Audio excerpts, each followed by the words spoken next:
Excel P U college ಪ್ರಾಯೋಜಿತ ಅಖಾಡ big fight ವಿಶೇಷ ಮತ್ತೆ ಮುಂದುವರಿತಾ ಇದೆ. ಶೈಲಜಾ ಮೇಡಮ್, ನಾನೇನು ಕೇಳ್ತೀನಿ ಅಂತ ಹೇಳಿದ್ರೆ, ಮಹೇಶ್ ಪತ್ತಾರ್ ಇದ್ದಾರೆ, ಅವ್ರ ಹತ್ರ ಮಾತಾಡ್ತೀನಿ ನಾನು. ಮಹೇಶ್ ಪತ್ತಾರ್ ಸರ್, ಈ ಒಂದು ಹೋರಾಟ ಮುಂದಕ್ಕೆ ಹೋಗೋದು ಹೇಗೆ? ಬರೀ ಧರ್ಮೇಂದ್ರ ಪ್ರಧಾನ್ ರಾಜೀನಾಮೆ ಸಾಕಾ, ಅಥವಾ ಅವ್ರು ರಾಜೀನಾಮೆ ಕೊಡಬೇಕು, ಇವ್ರು ರಾಜೀನಾಮೆ ಕೊಡಬೇಕು ಅಂತ ಹೇಳಿದ್ರೆ ಹೋರಾಟ ಡಿಬೇಟ್ ಆಗುತ್ತಾ, ಇಲ್ಲ ಅವ್ರು ಕೇಳ್ತಿರೋ ಸರಿನಾ ಅಂತ? ಸರ್, ಈಗ ಈ ಮತ ಭ್ರಮಣೆ ಆದಂತಿರುವಂತ ಕೇಂದ್ರ ಸರ್ಕಾರ ಈ ಶಿಕ್ಷಣ ವ್ಯವಸ್ಥೆಯಲ್ಲಿ ಏನು ಅವ್ಯವಸ್ಥತೆ ಇದೆ, ನಿರುದ್ಯೋಗದ ಪ್ರಶ್ನೆ ಇದೆ, ಇಂತ ದಯನೀಯವಾದಂತ ಏನ್ ಪರಿಸ್ಥಿತಿಗೆ ಉತ್ತರಾಯಿತ್ವವಾಗಿ ಅದು ನಡ್ಕೋಬೇಕು ಅನ್ನೋದು ಬಹಳ ಮುಖ್ಯವಾಗಿರುವಂತದ್ದು. ಅದು ನಡ್ಕೊಂತಿಲ್ಲ ಅನ್ನುವಂಥದ್ದು. ಮತ್ತೆ ಇನ್ನೊಂದು ಮುಖ್ಯವಾಗಿ ಪ್ರಶ್ನೆ ಬಂದಿದ್ದೇನು ಅಂದ್ರೆ, ಈ ನೀಟ್ ಪರೀಕ್ಷೆ ನಡೆಸುವಂತ ರಾಷ್ಟ್ರೀಯ ಪರೀಕ್ಷಾ ಸಂಸ್ಥೆ ಏನಿದೆ, ಇದನ್ನ ವಿಸರ್ಜನೆ ಮಾಡಬಹುದು, ಬೇರೆ ಅವರವರ ರಾಜ್ಯಕ್ಕೆ ಅದನ್ನ ಬಿಟ್ಟು ಕೊಡಬೇಕು. ಇಲ್ಲಿ ವಿಷಯವನ್ನ ಡೈವರ್ಟ್ ಮಾಡ್ಲಿಕ್ಕೆ ಏನೋ ಅವ್ರು ಭಾಗವಹಿಸಿದ್ರು, ಇವ್ರು ಭಾಗವಹಿಸಿದ್ರು, ಅವ್ರು ಯಾಕೆ ಇವ್ರು ಯಾಕೆ ಅನ್ನುವಂತ ಚರ್ಚೆ, ಅನಾವಶ್ಯಕ ಚರ್ಚೆಗಳನ್ನು ಬಿಟ್ಟು, ಈಗ ರೈತರು, ಕಾರ್ಮಿಕರು, ಕಮ್ಯುನಿಸ್ಟ್ ಪಾರ್ಟಿಗಳು ಎಲ್ಲರೂ ಆ ಹೋರಾಟ ಬೆಂಬಲಿಸಿದ್ದಾರೆ. ಇವರೆಲ್ಲ ಮಕ್ಕಳೆಲ್ಲರೂ ರೈತರು, ಕಾರ್ಮಿಕರು, ನೌಕರರ ಮಕ್ಕಳಲ್ವಾ? ಯಾಕೆ ಬೆಂಬಲಿಸಬಾರದು? ಅವ್ರು ಯಾಕೆ ಬಂದಿದ್ರು ಅಂತಂದು ಕೇಳೋದ್ರಲ್ಲಿ ಸರಿ ತಪ್ಪಿಲ್ಲ. ಒಂದು ಕಡೆಗೆ ಅತ್ಯಂತ ಸರ್ವಾಧಿಕಾರಿಯಾಗಿ ಮಂಡತನದಿಂದ ಈ ಜನರ ಸಮಸ್ಯೆಗಳನ್ನ, ಜನಪರ ಸಮಸ್ಯೆಗಳ ಬಗ್ಗೆ ಕೇಂದ್ರ ಸರ್ಕಾರ ಒಂದ್ ಕಡೆ ಗಮನ ಕೊಡ್ತಾ ಇಲ್ಲ. ಇವತ್ತು ನಿಮ್ಗೆ ಮಾನ್ಯ ಸರ್ವೋಚ್ಚ ನ್ಯಾಯಾಲಯದ ಏನು ಸಿಜೆ ಅವರಿದ್ದಾರೆ, ಸೂರ್ಯಕಾಂತ್ ಅವರು, ಈ ವಿಚಾರಕ್ಕೆ ಸಂಬಂಧಪಟ್ಟಂಗೆ ಪರಿಶೀಲನೆ ಮಾಡಕ್ ಆಗಲ್ಲ, ನಂಗೆ ಟೈಮ್ ಇಲ್ಲ, ಇದನ್ನೆಲ್ಲ ನೋಡಕ್ ಆಗಲ್ಲ ಅನ್ನೋ ರೀತಿಯಲ್ಲಿ ನ್ಯಾಯಾಲಯನೂ ಕೂಡ ಈ ತರ ಮಾಡಿದ್ರೆ ಯಾರ ಹತ್ರ ಹೋಗಿ ನ್ಯಾಯ ಕೇಳೋದು ನಾವು? ಯಾರ ಹತ್ರ ಹೋಗಿ ಕೇಳಬೇಕು? ಹಿಂಗಾಗಿ ಈ ಎಲ್ಲಾ ಕಾರಣಗಳಿಂದ ಈ ತರ ಒಂದು ಜನಪರ ಹೋರಾಟವನ್ನ ಯಾವ್ಯಾವ ನಾವು ದಾಳಿ ಮಾಡಿ ಹತ್ತಕ್ತೀನಿ ಅನ್ನುವಂಥದ್ದು ಏನಾದ್ರು ಇದ್ರೆ ಅದು ಕೇಂದ್ರ ಸರ್ಕಾರದಿಂದ ಸಾಧ್ಯ ಇಲ್ಲ. ಈ ಹೋರಾಟ ಮುಂದುವರಿತದೆ. ಈ ಹೋರಾಟ ಅಂತಿಮವಾಗಿದ್ರೆ ರಾಜೀನಾಮೆ ಪ್ರಶ್ನೆ ಇಲ್ಲ, ರಾಜೀನಾಮೆ ಜೊತೆಗೆ ಇವೆಲ್ಲವೂ ಕೂಡ ಪ್ರಶ್ನೆ ಇದೆ. ಈ ಪ್ರಶ್ನೆಗಳಿಗಾಗಿ ಕೇಂದ್ರ ಸರ್ಕಾರ ಗಮನ ಕೊಡಬೇಕು. ಇಲ್ಲ ಅಂದ್ರೆ ಈ ಹೋರಾಟ ಅನಿವಾರ್ಯ. ನಮಗೆ ಕೇಂದ್ರ ಸರ್ಕಾರ ನಮ್ಗೆ ನ್ಯಾಯ ಕೊಡ್ತಾ ಇಲ್ಲ, ಕೋರ್ಟ್ ನಮ್ಗೆ ಟೈಮ್ ಇಲ್ಲ, ನಮ್ಗೆ ಇದನ್ನ ನೋಡಕ್ ಆಗಲ್ಲ ಅಂತಾರೆ. ಹಿಂಗಾಗಿ ಬೀದಿಯಲ್ಲೇ ನಮ್ಮ ಹೋರಾಟ ಮುಂದುವರಿತದೆ.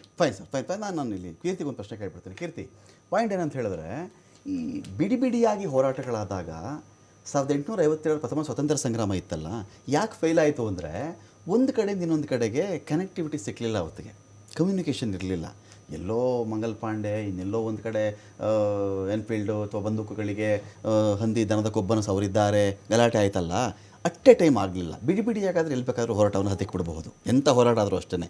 ಇಡಿಯಾಗುತ್ತಲ್ಲ, ಅದನ್ನು ಹತ್ತಿಕ್ಕೋದು ಭಾಳ ಕಷ್ಟ. ಸೊ ಇಂಥ ಹೋರಾಟಗಳಲ್ಲಿ ಈಗ ತಮಿಳುನಾಡು, ಇನ್ನೊಂದು ರಾಜ್ಯನೂ ಆಗ್ರಹ ಮಾಡ್ತಾ ಇವೆ, ನನಗೆ ನೀಟ್ ಬೇಕಾಗಿಲ್ಲ. ತಮಿಳುನಾಡಲ್ಲಿ ಏಕೈಕ ಆಗ್ರಹ ಏನು ಅಂದರೆ, ಶಿಕ್ಷಣ ವಿಚಾರವನ್ನು ಕೇಂದ್ರ ಪಟ್ಟಿಯಿಂದ ಸಮವರ್ತಿ ಪಟ್ಟಿಗೂ ಬೇಡ, ರಾಜ್ಯ ಪಟ್ಟಿಗೆ ತಂದುಬಿಡಿ, ರಾಜ್ಯ ಪಟ್ಟಿಗೆ ತಂದುಬಿಡಿ ಅದನ್ನು ಅಂತ ದೊಡ್ಡ ಆಗ್ರಹ. ನಮ್ಮ ಶಿಕ್ಷಣ ನಮ್ಮ ಇದಕ್ಕೆ ಸುಪರ್ದಿ ಕೊಟ್ಟುಬಿಡಿ ಅಂತ ಹೇಳಿ. ಇದು ಯಾಕೆ ಆಗಬಾರ್ದು ಆಗ್ರಹ? ಸರ್, ಈಗ ಡಿ.ಕೆ. ಶಿವಕುಮಾರ್ ಅವರು ನೀಟ್ ಎಕ್ಸಾಮ್ ಯಾಕೆ ಬೇಡ ಅಂತ ಹೇಳ್ಬಾರ್ದು? ನೀವು ಒಂದು ಮಾಹಿತಿ ನಿಮ್ಮ ಮಾಧ್ಯಮದಲ್ಲೂ ಸಹ ಪ್ರಸಾರ ಆಗಿದೆ. ಶರಣ್ ಪ್ರಕಾಶ್ ಪಾಟೀಲ್ ಸಾಹೇಬರು ಒಂದು ಸ್ಟೇಟ್ಮೆಂಟನ್ನು ಮಾಡ್ತಾರೆ. ನಾವು CET ಮತ್ತೆ ತಗೊಂಬರೋಣ, ಈ ನೀಟ್ ಬೇಡ ಅಂತ ಒಂದು ಪ್ರಸ್ತಾವನೆನ ಇಡ್ತಾರೆ. ಈಗ ಕ್ಯಾಬಿನೆಟಲ್ಲೂ ಚರ್ಚೆ ಮಾಡೋದಕ್ಕೆ ನಮ್ಮ ಪಕ್ಷದಲ್ಲೂ ಚರ್ಚೆ ಆಗ್ತಾ ಇದೆ. ಮತ್ತು ಅದನ್ನು ಮುಂದೆ ತಗೊಳೋದಕ್ಕೆ NSU ಸಹ ನಾವು ಸಹ ಮನವಿ ಮಾಡಿದ್ದೀವಿ. ಎನಿ ಟೈಮ್ ಅದನ್ನು ಕ್ಯಾಬಿನೆಟಲ್ಲಿ ಡಿಸಿಷನ್ ಸಹ ಆಗ್ಬೋದು. ಬಟ್ ಅದನ್ನ ನಾವು ಸ್ಟ್ರಾಂಗಾಗಿ ಒತ್ತಾಯಿಸಿ ಶರಣ್ ಪ್ರಕಾಶ್ ಪಾಟೀಲ್ ಸಾಹೇಬರು ಇದ್ರ ಬಗ್ಗೆ ಸ್ಟೇಟ್ಮೆಂಟ್ ಕೊಟ್ಟಿದ್ದಾರೆ. ಶಶಿ, ಸ್ಟೇಟ್ ಪಟ್ಟಿಗೆ ಬರಬಹುದಲ್ವಾ ಶಿಕ್ಷಣ? ಯಾಕೆ ಈ ಶಿಕ್ಷಣಕ್ಕೂ ನಾವು ಕೇಂದ್ರನ ಉಜೂರುಗಳು ಅಂದ್ಕೊಂಡು ಅವರು ಕೊಟ್ಟಿದ್ದನ್ನು ಮಾಡಿಕೊಂಡು, ದಕ್ಷಿಣದ ರಾಜ್ಯಗಳಲ್ಲಿ ಚೆನ್ನಾಗಿ ಮೆಡಿಕಲ್ ಕಾಲೇಜ್ ಕಟ್ಟಿಕೊಂಡು, ಉತ್ತರದವ್ರಿಗೆ ಕೆಲವು ರಾಜ್ಯಗಳಿದೆಯಲ್ಲ, ಕೆಲವು ರಾಜ್ಯಗಳಲ್ಲಿ ಅಲ್ಲಿ ಅವ್ರಿಗೆ ಊಟ ಇಲ್ಲ, ಅದಿಲ್ಲ, ಇದಿಲ್ಲ ಅಂದಾಗ ಅವ್ರಿಗೆಲ್ಲ ಮೆಡಿಕಲ್ ಸೀಟ್ ಕೊಟ್ಕೊಂಡು ಸಾಕಿ ತಿರ್ಗಿ ಅವ್ರ ರಾಜ್ಯಗಳಿಗೆ ನಾವು ವರಮಾನ ಕೊಡೋಕ್ಕೆ ನಾವೆಲ್ಲ ಕಾಲೇಜ್ ಕಟ್ಟಿದ್ದೀವಿ. ಲಾಭಿನೇ ಆಗಿದ್ದು. ಯಾಕೆಂದರೆ CET ನಡೀತಾ ಇತ್ತು. ನಾನು ಸಹ CET ಬರ್ದಿದ್ದಂತ 99ನಲ್ಲಿ. ಆಗೆಲ್ಲ CET ಚೆನ್ನಾಗೇ ಆಗ್ತಾ ಇತ್ತು. ಯಾವುದೂ ಸಹ ಪ್ರಶ್ನೆ ಪತ್ರಿಕೆ ಸೋರಿಕೆ ಇರಲಿಲ್ಲ. ಅಲ್ಲಿ ರೂಮಲ್ಲಿ ಯಾರು ಕಾಪಿ ಕೊಡೋದಕ್ಕೆ ಯಾರು ಇರಲಿಲ್ಲ. ತುಂಬ ಸ್ಟ್ರಿಕ್ಟ್ ಆಗಿ ಮಾಡ್ತಾ ಇದ್ರು. ಆ ನಿಟ್ಟಿನಲ್ಲಿ ಸರ್ಕಾರಗಳು ಅಂದರೆ ರಾಜ್ಯ ಸರ್ಕಾರಗಳು ಒಳ್ಳೆ ಯಶಸ್ವಿ ಆಗಿದ್ವು. ಆ ಯಶಸ್ವಿ ಆಗಿದ್ದಂತಹ ರಾಜ್ಯದ ಪರೀಕ್ಷೆಗಳನ್ನ ಇವರು ಹತೋಟಿಗೆ ತಗೊಂಡ್ ಬಂದ್ರಲ್ಲ, ಅಲ್ಲಿ ಇವರು ಎಲ್ಲೋ ಎಡವಿದ್ದಾರೆ. ಇವ್ರು ಏನೋ ಮಾಡಕ್ ಹೋಗಿ ಏನೋ ಆಗಿದೆ ಅನ್ಸುತ್ತೆ. ಅಂದ್ರೆ ನೀವ್ ಹೇಳ್ದಾಗ ಕರೆಕ್ಟ್, ಉತ್ತರ ಭಾರತದವ್ರನ್ನ ಅಕಾಮಿಡೇಟ್ ಮಾಡೋದಕ್ಕೆ ಏನೋ ರಾಜಕೀಯ ಇದಿರುತ್ತೆ. ಬೆಂಗಳೂರಲ್ಲಿ ಸೀಟ್ ಬೇಕು, ಹೈದರಾಬಾದಲ್ಲಿ ಸೀಟ್ ಬೇಕು, ಚೆನ್ನೈಯಲ್ಲಿ ಸೀಟ್ ಬೇಕು, ನಾವ್ ಹೇಳಿದ್ರೆ ಕೊಡಲ್ಲ, ಅಲ್ಲಿಗೆ ಹೋಗ್ಬೇಕಾಗುತ್ತೆ. ನೀವು ನೇರವಾಗಿ ಕೊಡ್ಬೋದಲ್ಲ, ಇವರು ಅದನ್ನ ನೇರವಾಗಿ ಕೊಡಬಹುದು. ಇದೊಂದು ದೊಡ್ಡ ಲಾಭ ಇದೆ. ಇದೊಂದು ಸೀಟ್ ಬ್ಲಾಕಿಂಗು ಇದೆ. ಇದ್ರಲ್ಲಿ ಏನಂದ್ರೆ ಇಲ್ಲೂ ಬ್ಲಾಕ್ ಮಾಡ್ಕೊಂಡಿರ್ತಾನೆ, ಇನ್ನೊಂದ್ ಕಡೆನೂ ಬ್ಲಾಕ್, ಉತ್ತರ ಭಾರತದಲ್ಲೂ ಬ್ಲಾಕ್ ಮಾಡ್ಕೊಂತಾನೆ, ಹೈದರಾಬಾದಲ್ಲೂ ಬ್ಲಾಕ್ ಮಾಡ್ಕೊಂಡಿರ್ತಾನೆ. ಅವ್ನಿಗೆ ಯಾವ್ದು ಅದರಲ್ಲೂ ಸೇಲ್ಸ್ ಇದೆ. ಈ ಬ್ಲಾಕಿಂಗ್ ಮಾಡಿ ಸೇಲ್ ಮಾಡ್ತಾರೆ ಈ ಸೀಟ್ಗಳನ್ನ. ಇದನ್ನೆಲ್ಲ ಹಾಕಿದ್ದು ಯಾಕೆ ಅಂದ್ರೆ ಇದು ನೀಟ್ ಆಗಿರೋದ್ರಿಂದ. ನೀಟ್ ಹತೋಟಿ ಅಲ್ಲಿಗೆ ಬಂದು ಕೇಂದ್ರಕ್ಕೆ ಬಂದಾತ, ಕೇಂದ್ರದಿಂದ ಎಲ್ಲಿ ಬೇಕಾದ್ರೂ ಅವ್ನು ಬರಿಬೋದು, ಎಲ್ಲಿ ಬೇಕಾದ್ರೂ ಅವನು ಬ್ಲಾಕ್ ಮಾಡ್ಕೋಬಹುದು. ಆ ನಿಟ್ಟಿನಲ್ಲಿ ಏನು ಮಾಡೋಣ ಉಮೇಶ್, ಒಂದು ಫೈನಲ್ ಒಂದು ವಿಚಾರ ಇದೆ, ಯಾಕೆ ಒಂದು ಆಗ್ರಹ ಬರಬಾರ್ದು ನೀಟ್ ನಮ್ಮ ವ್ಯಾಪ್ತಿಯಲ್ಲಿ ಇಡಿ ಅಂತ? ಖಂಡಿತ ಸರ್, ಈಗ ತಾವು ಹೇಳಿದ್ರಲ್ಲ, ನಮ್ಮ ರಾಜ್ಯದ ಸವಲತ್ತುಗಳು ನಮ್ಮರಿಗೆ ಸಿಗಬೇಕು, ನಮ್ಮ ಮಕ್ಕಳಿಗೆ ಒಂದು ನೀಟ್ ಎಕ್ಸಾಮ್ ಅಂದ್ರೆ ನಿಮ್ ಗಮನಕ್ಕಿರಲಿ, ಮೋರ್ ದೆನ್ 1500 crores ಬಾಪ್ತು ಅದು. ಇವರು ಚುನಾವಣೆ, ಒಂದು ರಾಷ್ಟ್ರ ಒಂದು ಚುನಾವಣೆ ಕತೆ ಹೇಳ್ತಾರಲ್ಲ, ನಾನು ದುಡ್ಡು ಉಳಿಸ್ಬಿಡ್ತೀನಿ ಅಂತ. ಈ ಒಂದು ನೀಟ್ ಎಕ್ಸಾಮನ್ನು ಸುಮಾರು ಜನ ಏನು ರೀ ಎಕ್ಸಾಮ್ ಆದ್ರೆ ಹೋಯ್ತು ಅಂತಾರಲ್ಲ. 1500 ಕೋಟಿ ಯಾರು ದುಡ್ಡು? 1200 ಕೋಟಿ ಆಗಲಿ ಯಾರು ದುಡ್ಡು? ನಮ್ಮದೇ ತಾನೇ. ರೀ ಎಕ್ಸಾಮ್ ಮಾಡ್ತೀವಿ ಅಂದರು ಧರ್ಮೇಂದ್ರ ಪ್ರಧಾನ್ ಅವತ್ತೇ ಪ್ರಶ್ನೆ ಸರ್. ಅದಕ್ಕೆ ನಾನು ಹೇಳ್ತೇನೆ ಗೊತ್ತಾ ಸರ್, ರಾಜೀನಾಮೆ ಒಂದೇ ಅಲ್ಲ, ಎಲ್ಲಕ್ಕೂ ಪರಿಹಾರ ಅಲ್ಲ. ಈಗ ನಾವು ಬಿಡದಿ ಹೋರಾಟ ಮಾಡ್ತೀವಿ, ಡಿ ಕೆ ಶಿವಕುಮಾರ್ ರಾಜೀನಾಮೆ ಕೊಡ್ತಾರ? ಮೂಡಾಗರಣ ಆಯ್ತು, ಸಿದ್ದರಾಮಯ್ಯ ರಾಜೀನಾಮೆ ಕೊಟ್ರ? ಯಾರ ಕೊಟ್ರ ಸರ್? ನೈತಿಕ ಹೊಣೆ ಹೊತ್ತು ರಾಜೀನಾಮೆ ಕೊಡುವಂತ ಕಾಲ ಹೊರಟೋಯ್ತು ಸರ್. ಆಗ ಹಿಂದೆ ಬಂಗಾರಪ್ಪನವ್ರು ರಾಜೀನಾಮೆ ಕೊಟ್ರು, ಅನೇಕ ರಾಜಕಾರಣಿಗಳು ಹೆಗ್ಡೆ ಅವರು ರಾಜೀನಾಮೆ ಕೊಟ್ರು, ಏನು ಅಂದ್ರು ಅಂತ ಹೇಳಿ.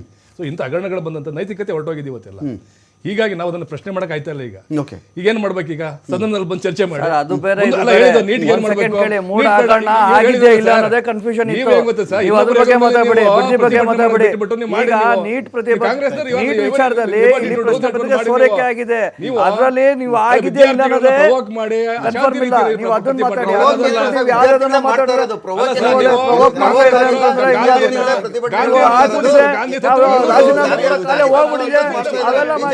ಶಶಿ ಅವರೇ, ಮಹೇಶ್ ಪತಾರ್ ಅವರೇ, ಎಲ್ರಿಗೂ ಥ್ಯಾಂಕ್ ಯು ಡಿಬೇಟ್ ಪಾಲ್ಗೊಂಡಿದ್ದಕ್ಕೆ. ನಾವು ರಾಜಕೀಯ ವಿಚಾರಗಳು, ವಿದ್ಯಾರ್ಥಿಗಳ ಭವಿಷ್ಯವನ್ನು ನಾನು ಮಿಕ್ಸ್ ಮ್ಯಾಚ್ ಮಾಡಲಿಕ್ಕೆ ಯಾವತ್ತೂ ಇಷ್ಟಪಡಲ್ಲ. ಯಾವುದೋ ಒಂದು ಹಗರಣ ಆಗಿದ್ದಾಗ ಹಗರಣಕ್ಕೆ ಸಂಬಂಧಪಟ್ಟ ತನಿಖೆ ಆಗಿದೆ, ಯಾರೋ ಜಮೀನು ವಶಪಡಿಸ್ಕೊಂಡಿದ್ರು, ಇನ್ಯಾರೋ ಸೈಟ್ ಇದು ಮಾಡ್ಕೊಂಡ್ಬಿಟ್ಟಿದ್ರು, ಆರ್ ಅಶೋಕ್ತು ಇಲ್ಲೇ ಜೋರಾಗಿ ಜಮೀನು ತೊಗೊಂಡು ಅವರು ವಾಪಸ್ ಕೊಟ್ಬಿಟ್ಟಿದ್ರು ಅಂತ 3 ವಿಚಾರಗಳಿದೆಯಲ್ಲ, ಯಾರೇನು ಸಾಚಾಗಳಿಲ್ಲ. ಅಲ್ಲಿ ತನಿಖೆ ನಡೆದಿದೆ, ಆಯಾ ಕಾಲಗಳಿಗೆ ವಾಪಸ್ ಕೊಡೋರು ವಾಪಸ್ ಕೊಟ್ಟಿದ್ದಾರೆ, ಇಲ್ಲ ಇವರು ನಿರ್ದೋಷಿ ಅಂತಲೂ ಕೂಡ ತೀರ್ಪು ಬಂದಿದೆ. ಅದೊಂದು ಕಡೆ ಇದೆ. ಈ ಭವಿಷ್ಯದ ವಿಚಾರದಿಂದ ಯಾರೆಲ್ಲ ಇದಕ್ಕೆ ಹೊಣೆ ಹೊತ್ಕೊಂಡಿರ್ತಾರಲ್ಲ, ಅವ್ರು ರಾಜೀನಾಮೆ ಯಾಕೆ ಇನ್ನೊಬ್ಬ ಯಾರೋ ಒಳ್ಳೆ ವ್ಯಕ್ತಿ ಬಂದು ಅದನ್ನು ಮುನ್ನಡೆಸ್ಕೊಂಡು ಹೋಗಲಿ, ಈ ವ್ಯಕ್ತಿ ಅಂತೂ ಗಬ್ಬು ಮಾಡಿಟ್ಟಿದ್ದಾನೆ, ಅದನ್ನು ಕೊಳಕು ಮಾಡಿ ಇಟ್ಟುಬಿಟ್ಟಿದ್ದಾನೆ ಅಂತ ಒಂದು ಕೇಳ್ತಾ ಇದ್ದಾರೆ. ಈ ವಿಚಾರಕ್ಕೆ ಆದಷ್ಟು ಬೇಗ ಶ್ರೀಯುತ ಗೌರವಾನ್ವಿತ ಪ್ರಧಾನಿ ನರೇಂದ್ರ ಮೋದಿಯವರು ಸ್ಪಂದಿಸಲಿ ಅಂತ ಹೇಳ್ತಾ ಈ ಡಿಬೇಟ್ ಮುಗಿಸ್ತಾ ಇದ್ದೀನಿ. ನಮಸ್ಕಾರ.